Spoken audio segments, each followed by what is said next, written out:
Bonjour à tous, je suis ravi de vous revoir dans ce troisième cours. Lors du premier cours, nous avons abordé les enjeux liés à la notion des clusters d'innovation et des STP. Et dans le deuxième cours, nous avons appris le processus de la création des clusters d'innovation et le rôle des TP en Corée.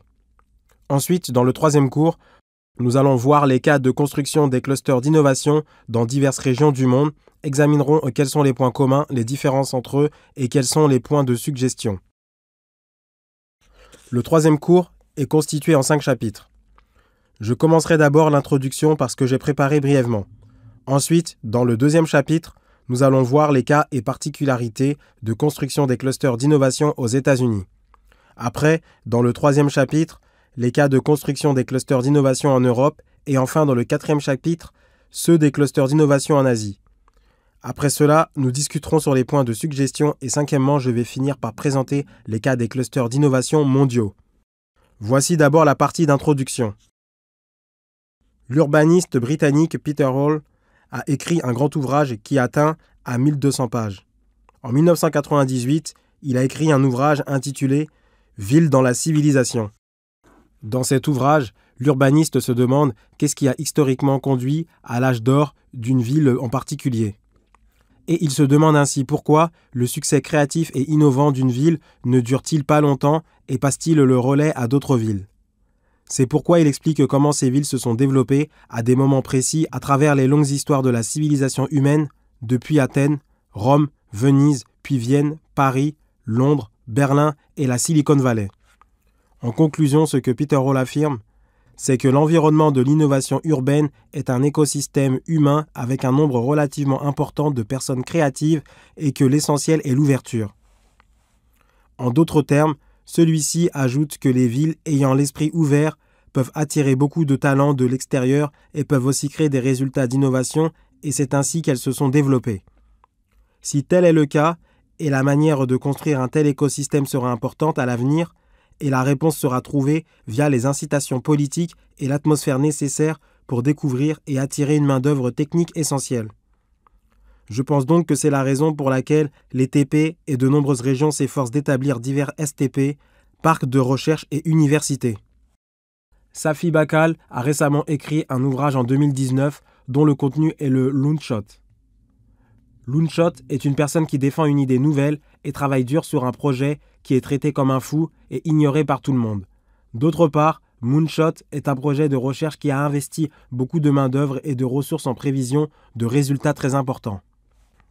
Cependant, si vous regardez l'histoire de nombreuses inventions dans l'histoire de l'humanité, de nombreuses nouvelles idées innovantes sont venues de Loonshot plutôt que de la technologie inventée par Moonshot. Par conséquent, on fait valoir qu'il est important d'entretenir un grand nombre de ces incubateurs Loonshot et de les développer au-delà d'une certaine dimension. Puis, du passé jusqu'au présent, l'Orient et l'Occident se sont développés grâce à ces inventions et innovations dans de nombreuses civilisations humaines concurrentes, le papier, la typographie, la boussole, la poudre à canon, la fonte, les billets de banque et les observatoires sophistiqués sont venus de la Chine. Les mathématiques, l'astronomie, l'optique, la médecine, les bibliothèques, hôpitaux et universités sont origines des pays musulmans. Ce qui signifie que ces pays de l'Orient étaient bien devant de l'Europe, c'est-à-dire du monde de l'Occident. Cependant, l'Europe, qui a pris du retard dans cette compétition, commence à devancer le monde oriental dans les révolutions scientifiques et industrielles. Safi Bahcall trouve la raison dans le fait que la structure est plus importante que la culture. En d'autres termes, ce monde occidental a construit systématiquement quelque chose de nouveau et grâce à cela, les incubateurs Loonshot se sont élargis et à travers cela, de nouvelles idées innovantes et certains développements technologiques de ce type ont été réalisés. C'est pourquoi les affirmations de ceux qui prétendaient que les différences culturelles dans le passé en étaient la cause sont négligées et le fait que la structure est plus importante que la culture est donc soutenu. Maintenant, examinons les cas de chaque pays pour voir si l'affirmation de cette personne est correcte ou non, et dans quelle région l'incubateur Loonshot s'est formé et quel rôle il a joué. Je souhaite donc d'abord introduire le cas des États-Unis, qui était le cas le plus avancé dans la construction des clusters d'innovation. Si vous regardez le cas des États-Unis, tout d'abord, il y a toujours quelque chose qui apparaît lorsqu'on parle de clusters d'innovation aux États-Unis. C'est la Silicon Valley. À partir de 1950, le gouvernement fédéral a commencé à soutenir les universités aux États-Unis. Ainsi, En utilisant les résultats de recherche des universités, il y a eu beaucoup de soutien dans l'industrie de la défense, un domaine que l'Union soviétique considérait comme technologiquement arriéré à l'époque de la guerre froide. C'est pourquoi de nombreux instituts de recherche publics ont été créés pour favoriser l'industrie de la défense et celle liée aux soins de santé. En plus de ces instituts de recherche, le pays a fourni également un soutien aux universités afin que les résultats de ce soutien puissent être utilisés par eux-mêmes. En 1947, l'Institut national de la santé et la Fondation nationale de la science ont été créés et, après la création de ces établissements, les activités de recherche et développement des universités ont considérablement augmenté. Enfin, en 1951, un parc industriel a été construit sur le site de l'université de Stanford. L'idée de créer un parc industriel sur un site universitaire n'a jamais été conçue dans les autres pays. Parce qu'en général, comme les universités ont leurs propres caractéristiques uniques en raison d'être isolées de l'industrie, la plupart pensaient que cela ne devrait jamais être le cas. Mais l'université de Stanford était la seule à coordonner avec la ville de Palo Alto et un parc industriel juste à côté de l'université en coopération avec le gouvernement local a donc été créé. Ensuite, le Research Triangle Park a été créé en 1959 et le Cummings Research Park a été créé pour utiliser la technologie des fusées du Dr Poom Brown. Ceci a été développé en 1962. Ensuite, grâce à ce processus dans toute l'Amérique du Nord, environ 180 complexes de recherche sont créés et exploités aux États-Unis et au Canada aujourd'hui. Donc, on peut dire qu'en quelque sorte, cette université a servi d'incubateur Loonshot aux États-Unis. Dans les années 1980, quel type de projet a été promu pour diffuser les résultats de la recherche et développement ? Le gouvernement a révisé la loi sur les brevets et celle sur les marques car dans le passé, seules les universités avaient le droit de développer la technologie, mais la réforme de la loi a donc permis aux chercheurs d'utiliser ce droit afin de lancer un business, transférer les droits de brevet à d'autres et gagner de l'argent. Ainsi, via la promulgation de la loi sur l'innovation technologique à travers l'institutionnalisation, la promotion des sociétés à capital risque aux États-Unis a été dynamisée. C'est alors que de nombreux centres de ce type sont désormais établis dans des complexes de recherche universitaires tels que les centres d'incubateurs d'entreprises, des centres d'innovation technologique et des centres de sécurité technologique. C'est donc à travers ces rôles institutionnels et intermédiaires qu'il est important de savoir pourquoi les sociétés de capital risque en démarrage étaient actives dans les années 80 et 90. Ensuite, la méthode de vente après la création du complexe de recherche est désormais déplacée vers la méthode de développement des startups. Et après, on observe une tendance à s'orienter vers la création de quartiers innovants en centre-ville plutôt que des sites universitaires en périphérie. Donc, si vous regardez cette carte, elle montre quelles régions des États-Unis ont les meilleures performances en matière d'innovation en fonction de la zone résidentielle. Les chiffres indiqués sur cette carte montrent les emplacements des clusters d'innovation aux États-Unis en se concentrant sur les zones où résident les ingénieurs et chercheurs de technologies de pointe dans les domaines des semi-conducteurs, de la biosanté, de la chimie et de l'informatique. La région avec la proportion la plus élevée est donc la Silicon Valley. Et ensuite, la région de New York. Si vous regardez ce classement, vous pouvez voir que les clusters d'innovation ne sont pas établis dans toutes les régions des États-Unis, mais sont construits là où cette main-d'œuvre scientifique et technologique est accumulée. Maintenant, jetons un coup d'œil au Stanford Research Park, le berceau de la Silicon Valley. Au milieu des années 40, le développement d'un parc industriel pour garantir le financement de l'éducation et de la recherche à l'université de Stanford a été envisagé. Cependant, le motif n'était pas de créer un grand cluster d'innovation dès le début, mais l'université avait besoin d'un certain budget pour la coopération de réseaux d'industrie-université, c'est-à-dire qu'elle avait besoin d'un financement pour mener des activités de recherche et c'est pourquoi elle a décidé d'utiliser son terrain pour garantir ses ressources financières. Cependant, seules les entreprises pouvaient utiliser le terrain en payant. En donnant aux entreprises ce droit d'usage, le complexe technologique industriel a pu être créé par ce moyen en ayant pu garantir le financement. C'est pourquoi la ville de Palo Alto a coopéré activement. En d'autres termes, en établissant un partenariat, le site éducatif de l'université s'est transformé en site commercial. D'une certaine manière, cela peut générer d'énormes profits. Et la ville a participé activement car il y avait la condition que l'université investit pour la communauté. Cependant, parce que c'était un complexe industriel, ce n'était pas un complexe de recherche. Ainsi, seules les entreprises exerçant des fonctions spécifiques de fabrication et de recherche ont été autorisées à s'installer. C'est pourquoi la gestion a été mieux effectuée qu'on y attendait. De plus, afin de maintenir un environnement agréable, une telle stratégie de différenciation du complexe industriel existant était très importante. Les industries manufacturières qui ne sont pas liées au domaine de recherche de l'université n'étaient pas autorisées à entrer et le ratio de surface au sol a été fixé à un niveau bas afin que l'ensemble du complexe de recherche puisse appliquer un ratio de surface au sol bas comme un campus. Dans les années 60 et 70, le développement de missiles, de satellites et les entreprises de technologie de pointe connexes étaient attirés activement, de sorte que les entreprises comme Varian et Intel se sont implantées au Stanford Research Park.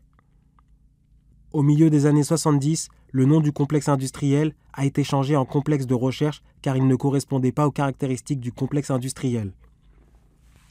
Ainsi, l'industrie de TI s'est spécialisée et naturellement, au fur et à mesure, beaucoup d'industries de TI se sont concentrées ici. En attirant le bureau de brevets et de transfert de technologie des universités, les sociétés de capital risque, les programmes gouvernementaux de soutien aux PME innovantes, les partenaires locaux et en soutenant le financement des startups, des synergies sont apparues. Ainsi, ce qui est décidé en 1993 pour réaliser le Total Quality Community de toute la Silicon Valley, le joint venture Silicon Valley Network, a été formé. Ceci a donc offert l'occasion de donner à la région une dynamisation de networking. Ainsi, la transition du Stanford Research Park vers la Silicon Valley ne s'est pas faite spontanément, soit intentionnellement, soit grâce aux efforts constants de diverses communautés locales. C'est le résultat des efforts menés pour résoudre les enjeux dans la communauté locale dans son ensemble. Voilà ce que je peux dire de ce sujet. Ce que vous voyez ici est la vue de la Silicon Valley. Voici à quoi ressemblait l'université de Stanford avant cela.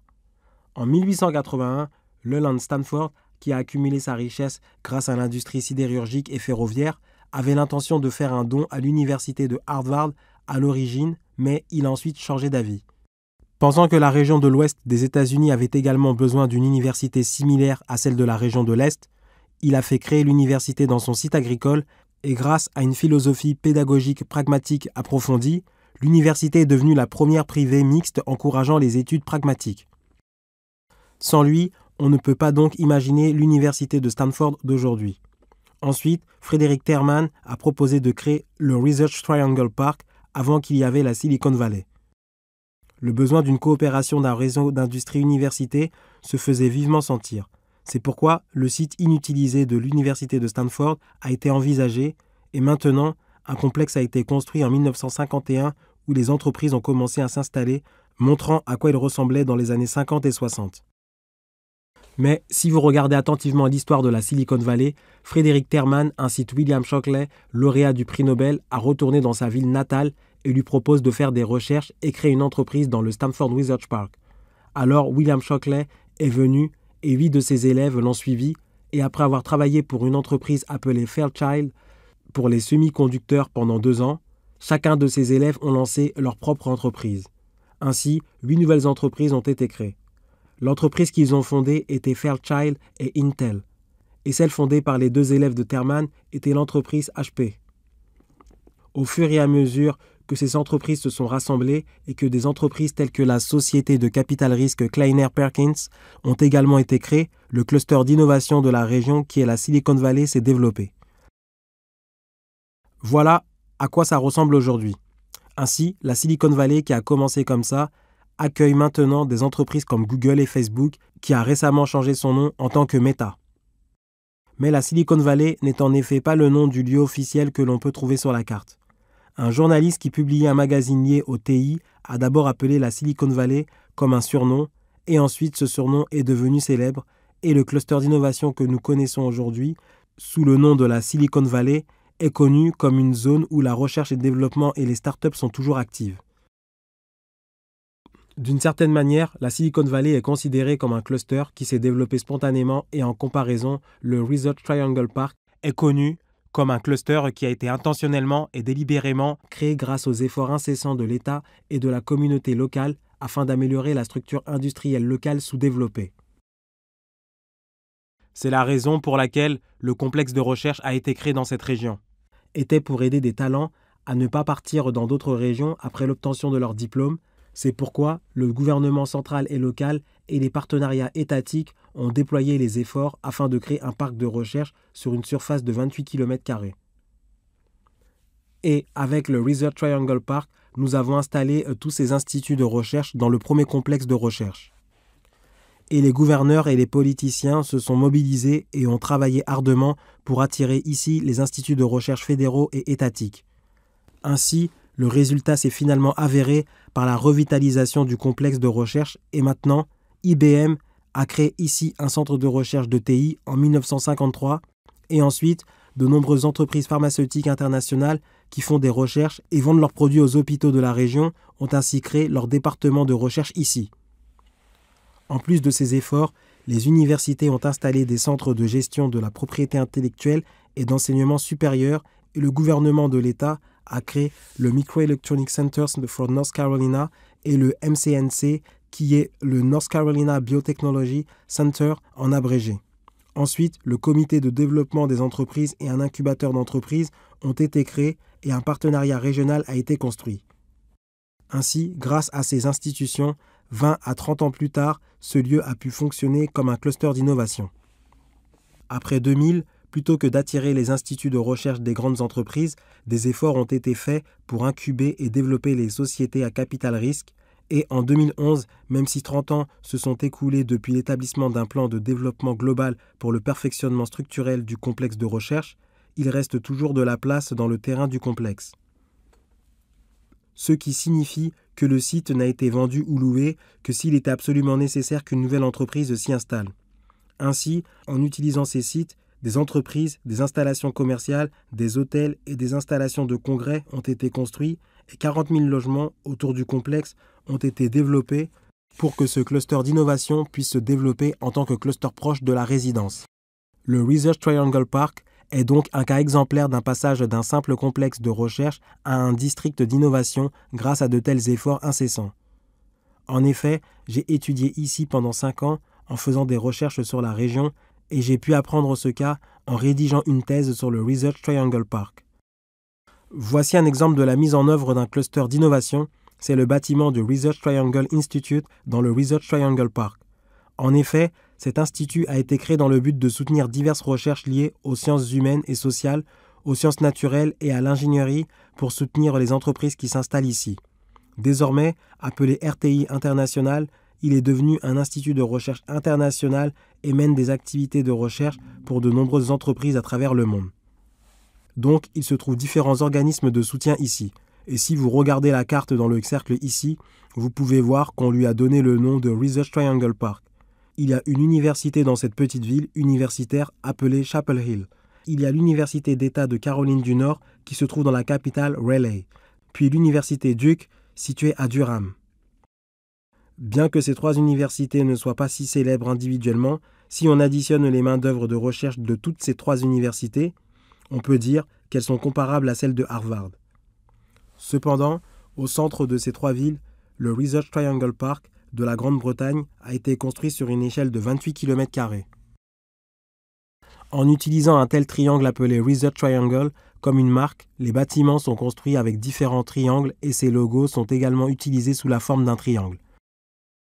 La taille globale du Research Triangle Park est allongée parce qu'il est situé au milieu, est relié aux villes environnantes, est utile pour les fonctions des universités et est proche de l'aéroport et en s'élargissant au fur et à mesure, ceci va donc permettre de le transformer en tant que district d'innovation. Le Research Triangle Park, qui a été construit à l'initiative du gouvernement, est un cas exemplaire en tant que cluster d'innovation et en attirant l'attention mondiale, il est maintenant devenu une cible de référence. Par exemple, lors du développement de la ville de recherche Tsukuba Gakuen au Japon en 1963, le Research Triangle Park a été utilisé comme modèle et cas exemplaire. Et lorsque le plan de construction du complexe de recherche d'Edok a été établi en Corée en 1973, les planificateurs l'ont visité et ont essayé de développer un complexe de recherche similaire. En conséquence, le complexe de recherche de Tsukuba et d'Edok ont la même taille avec une superficie de 28 km². Nous avons donc examiné 2 cas des États-Unis. Bien sûr, il y en a beaucoup d'autres, mais malgré les contraintes de temps, nous n'avons examiné que 2 cas représentatifs. Je vais maintenant passer à introduire les cas en Europe. Voici dans les cas européens. Tout d'abord, voici le Cambridge Science Park. Le Cambridge Science Park est un cluster d'innovation formé autour de l'université de Cambridge et en 1969, lorsque la ville de Cambridge a tenté de développer un tel parc de recherche à l'université de Cambridge, il a été réglementé. Ainsi, un site universitaire ne doit jamais créer un complexe de recherche. Donc inévitablement, le Trinity College, c'est-à-dire le système de l'université de Cambridge, est un peu différent du système universitaire aux États-Unis ou en Corée. Là, 32 collèges indépendants distincts se sont réunis pour construire un système universitaire et l'un d'eux, le Trinity College, a développé un complexe scientifique afin d'élargir le financement de l'université en utilisant la périphérie du terrain qu'elle possédait et qui était un peu loin du campus. Et en 1978, avec le soutien financier de la banque Barclays, des sociétés de capital risque de technologie de pointe ont été développées et cela est maintenant en cours de concentration. En 1985, un rapport sur les congrès du parc scientifique intitulé Cambridge Phenomenon a été publié et ce rapport a attiré l'attention de nombreuses personnes et est devenu célèbre depuis lors. En 1987, le St. John's College a créé un parc d'innovation séparé et l'a construit juste à côté du parc scientifique de Cambridge pour profiter de la proximité. En outre, 14 collèges au sein de l'université ont développé désormais de manière compétitive le Melbourne Science Park, le Granta Science Park, le Cambridge Research Park, car le Trinity College utilise ces complexes pour élargir le financement. Maintenant, alors que bon nombre de ces complexes de recherche sont formés, ils sont maintenant exploités comme un seul cluster d'innovation globale et le réseau de coopération d'industrie-université est dynamisé. Bien sûr, le rôle des institutions intermédiaires est également important dans les projets de networking tels que le Cambridge Network, Cambridge Enterprise et Local Industry Link.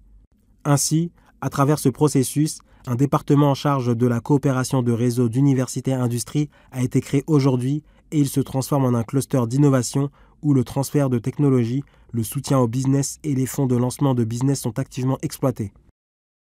Où se trouve donc Cambridge ? Si vous regardez la photo, elle est située ici à environ 1 heure de Londres. Voici Oxford et Cambridge. Vous pouvez donc voir clairement que Cambridge n'est pas loin de Londres. Ici, les entreprises pharmaceutiques ont d'abord commencé à créer de nombreux instituts de recherche spécialisés dans les industries de la biosanté.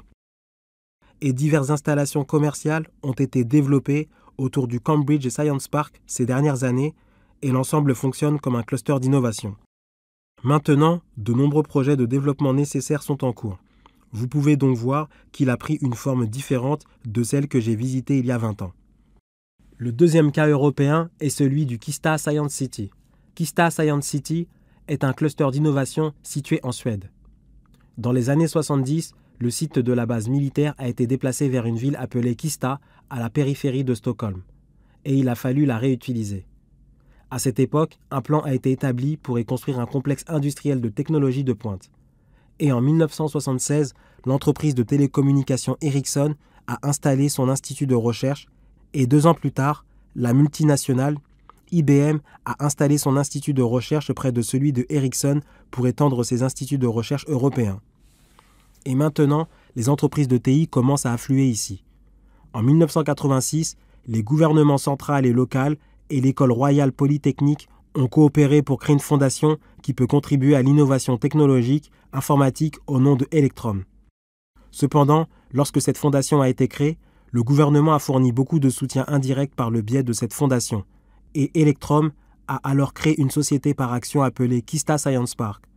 Jusqu'à ce que Kista Science Park change son nom en Kista Science City, elle est ainsi devenue une société anonyme menant des activités très diversifiées.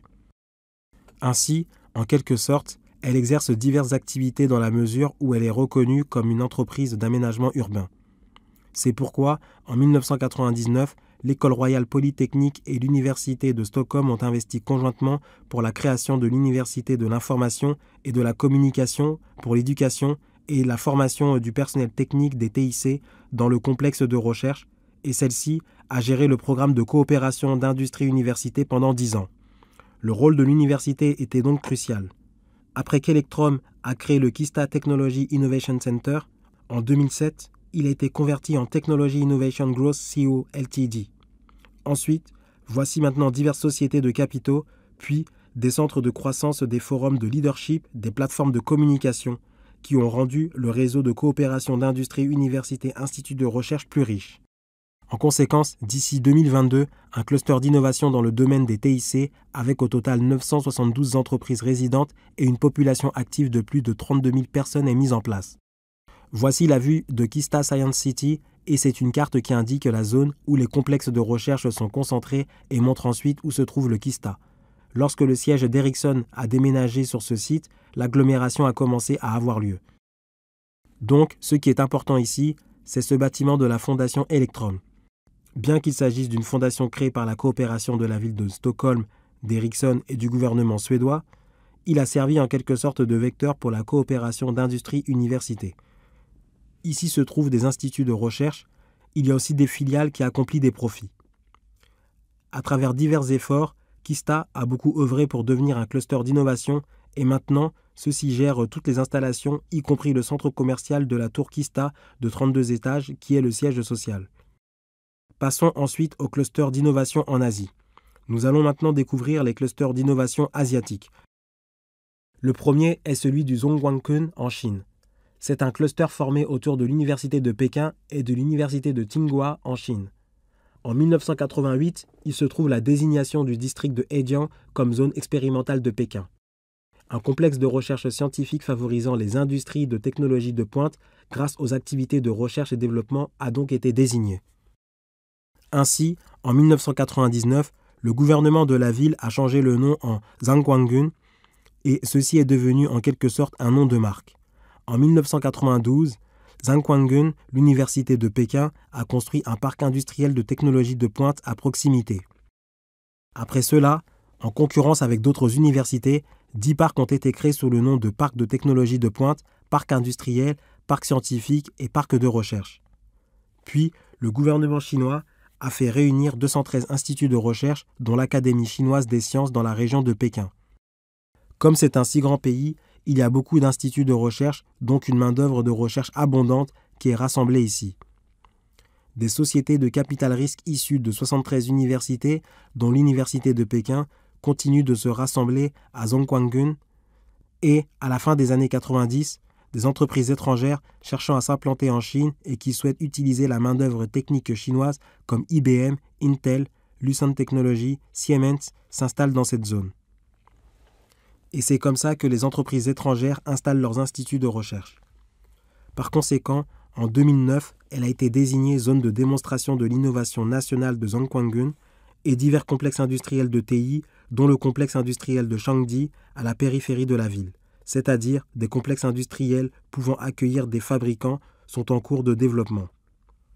La zone de recherche pilote est maintenant devenue un immense complexe industriel. Par conséquent, en 1994, le projet de régénération urbaine dans le district de Fengtai a été intégré à la zone de Zhangguancun et de nombreuses installations commerciales et résidentielles de haut niveau ont été construites car la main-d'œuvre scientifique et technologique qualifiée travaillant dans ces industries l'a souhaité. Le cluster d'innovation de Zhangguancun est désormais une ville qui allie industrie et développement urbain. D'une certaine manière, il peut être considéré comme un cluster d'innovation mondiale formé par les projets de développement planifiés et intentionnel du gouvernement chinois.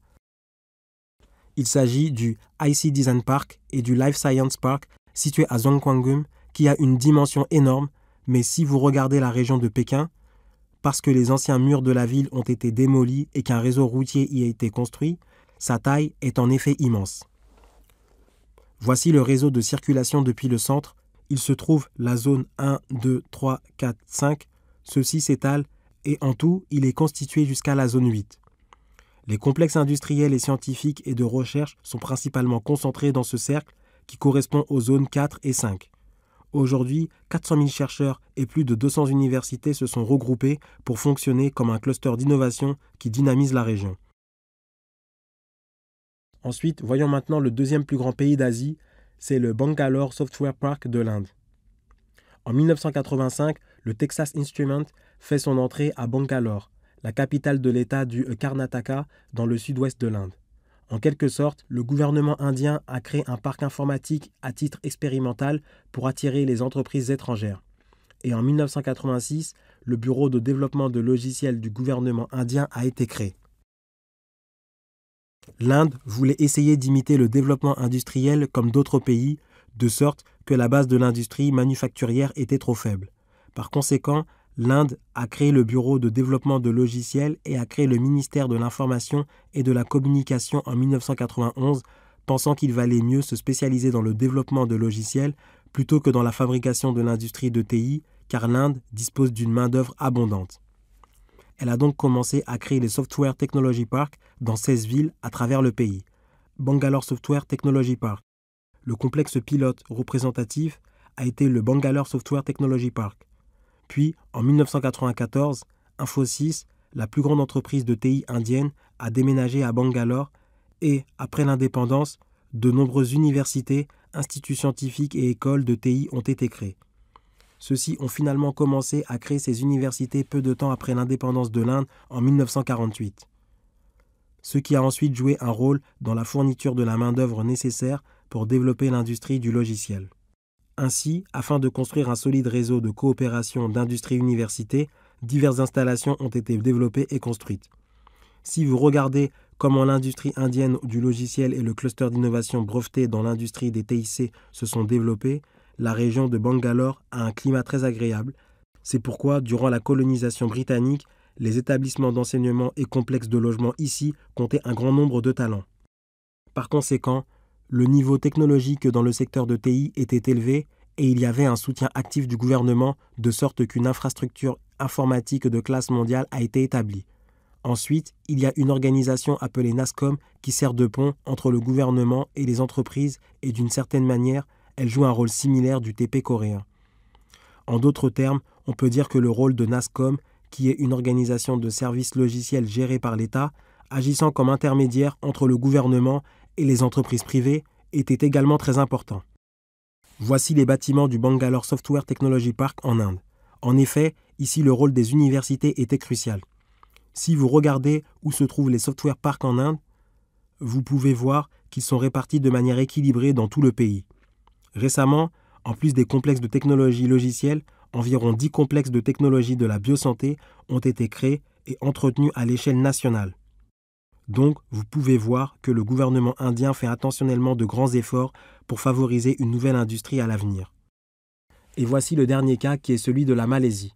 La Malaisie est également très ambitieuse et en avance, c'est pourquoi en 1991, le pays décide de favoriser l'industrie de TI et celle des multimédias à travers le Multimédia Super Corridor. Donc, le développement d'un complexe industriel gouvernemental à l'échelle urbaine est prévu afin de concentrer ces industries et de faire réunir le parc technologique et le complexe industriel de l'information de Cyberjaya en un seul endroit. Et, à côté, le pays envisage de développer Putrajaya, qui est la ville administrative, et annonce le projet de former cet immense corridor. Lorsque ce projet s'est mis en œuvre, d'autres pays y ont prêté une attention particulière. Et ils se sont ainsi demandé si la Malaisie sera capable de bien mener cet énorme projet. Ainsi, en 1999, l'université multimédia de Malacca a été transférée à Cyberjaya. Et, à mesure que d'autres universités et écoles techniques privées continuent d'être créées et que ces institutions sont délocalisées, la coopération industrielle est revitalisée. De plus, le gouvernement déploie les efforts afin d'attirer activement les entreprises en attribuant la marque multimédia Super Corridor MSC. Ceci permet de bénéficier de nombreuses incitations fiscales ainsi que divers soutiens gouvernementaux. En essayant d'attirer des entreprises étrangères et en offrant diverses incitations, en 1999, 50 entreprises étrangères comme MTT du Japon, Nokia de Finlande et Ericsson de Suède se sont installées. D'ici 2000, plus de 300 entreprises s'installeront au MSC.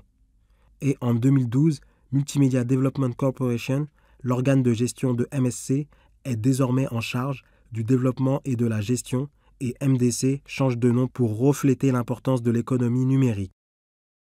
Ce qui signifie que le pays se concentre maintenant sur le numérique. Après son changement en Multimedia Digital Economic Corporation, celui-ci continue à participer activement à la promotion de nouvelles industries. En 2017, environ 3000 entreprises sont concentrées dans le Multimédia Super Corridor. y compris Cyberjaya, et celles-ci sont aujourd'hui actives en tant que cluster d'innovation. Pourtant, comme le gouvernement malaisien continue à surveiller et à suivre les investissements de développement réalisés, il existe des cas dans lesquels certaines entreprises étrangères sentent une trop grande pression et se retirent. Il s'agit du Multimédia Super Corridor qui a une largeur de 15 km et longueur de 50 km. Vous pouvez donc voir qu'il s'agit d'une très grande échelle. Ainsi, dans cette zone, la zone métropolitaine appelée Kuala Lumpur est incluse et Cyberjaya et Putrajaya, c'est-à-dire la nouvelle ville administrative et la nouvelle ville de l'industrie TI, ont toutes été incluses dans cette zone. En effet, le gouvernement a mené un très grand plan pour transformer cette zone en cluster d'innovation pour l'industrie du multimédia. D'une certaine manière, le plan ne s'est pas déroulé aussi bien que prévu en raison du ralentissement économique mondial et de l'émergence de plusieurs régions compétitives à la fin des années 90, mais il fonctionne quand même encore comme un cluster d'innovation et continue à poursuivre les efforts. Maintenant, nous allons voir ensemble les points de suggestion que nous pouvons tirer de ces cas des clusters d'innovation mondiaux. Quand j'explique le processus de croissance des clusters d'innovation mondiaux et de quel type d'origine ils sont issus, on peut trouver des points communs. Premièrement, les universités ont été créées avant que ces entreprises se développent et des efforts ont été menés pour s'assurer que les sciences et technologies existantes, l'éducation et l'industrie infrastructure soient suffisamment bien préparées. Et vous pourrez ainsi savoir que rien n'a été accompli à partir de rien. Alors, je peux vous dire que les conditions de sélection des emplacements pour construire des clusters d'innovation ont été très importantes. Un équilibre adéquat entre les trois acteurs majeurs de l'innovation, les universités, instituts de recherche et les entreprises ont été bien maintenus. Et afin de revitaliser en permanence le réseau d'échange de connaissances, on a pu constater que les centres, institutions et fondations aux fonctions très diverses étaient créés et fonctionnaient chaque fois au bon moment. Ensuite, l'existence d'une base d'innovation avec une technologie de base était très importante. Nous avons pu vérifier les systèmes pouvant soutenir la commercialisation de nouvelles technologies ainsi que les politiques et programmes pouvant remplir les fonctions de soutien. Il était important d'établir et de dynamiser un système de soutien financier, public ou privé, pour le lancement des business et la croissance des entreprises. Nous pourrions même découvrir que si ces choses n'étaient soutenues par aucun programme éducatif en détail, la croissance serait inévitablement retardée. Ensuite, le soutien politique du gouvernement au développement technologique, l'attraction d'entreprises et de main-d'œuvre étrangères et la commercialisation des résultats de la recherche dans les universités étaient les points de suggestion que nous pouvons trouver en commun dans n'importe quel pays et n'importe quelle société. Ensuite, bien que je n'ai pas mentionné spécifiquement le cas d'échec, nous pouvons généralement tirer des leçons en examinant des cas où des clusters d'innovation similaires ont été créés dans de nombreuses régions mais n'ont pas été mis en œuvre correctement. Premièrement, il se trouvait souvent de telles politiques qui n'étaient pas trop conformes aux réalités locales. Bien qu'il n'y ait pas d'innovateurs, de technologies de base, de fondements industriels ou de main-d'œuvre, divers programmes commerciaux sont promus pour établir un cluster d'innovation. Alors dans ce cas, ça ne marche pas. Ainsi, on peut voir que l'existence de cet acteur d'innovation et les différents fondements pour l'utilisation de la technologie de base doivent être préparés en premier lieu comme des prérequis. Deuxièmement, il ne faut pas s'attendre à des attentes trop optimistes concernant le réseau de coopération en connexion. Si vous souhaitez construire un complexe ou une université, ne vous attendez pas à ce que le réseau se forme tout seul. Planifiez et mettez en œuvre les politiques de dynamisation du réseau et comprenez les capacités et les activités des fonctionnaires en charge. Si ces éléments seront suffisamment préparés, dans ce cas, les risques d'échec du projet seront réduits, c'est-à-dire que vous pourrez réussir. Ensuite, comme je vous l'ai expliqué jusqu'à présent, tous les clusters ne sont pas destinés à être des clusters autonomes et indépendants. Il était toujours possible de voir les clusters interagir et coopérer avec d'autres clusters autour d'eux grâce au networking continu. Plutôt que d'essayer de construire un seul cluster complet, même s'il s'agit d'un cluster incomplet, il est nécessaire de trouver des clusters spécialisés dans d'autres industries similaires et des industries spécialisées en dehors de la Corée et de s'efforcer en permanence de les connecter à distance pour assurer la pérennité et le long terme. Dans la continuité du deuxième, nous avons donc examiné les cas de construction des clusters d'innovation mondiaux à la suite du cas national de la Corée. J'imagine que vous connaissez probablement ce cas parce qu'elle est si célèbre. Si vous visitez le site de chaque région, vous pourrez découvrir d'autres détails spécifiques que je n'ai pas mentionnés. Alors, je vous recommande de les visiter et si vous avez d'autres questions, n'hésitez pas à me les demander. Pareil pour le troisième cours, voici 2 questions. Je serai très heureux si vous avez bien compris tout ce que j'ai expliqué sur les clusters d'innovation.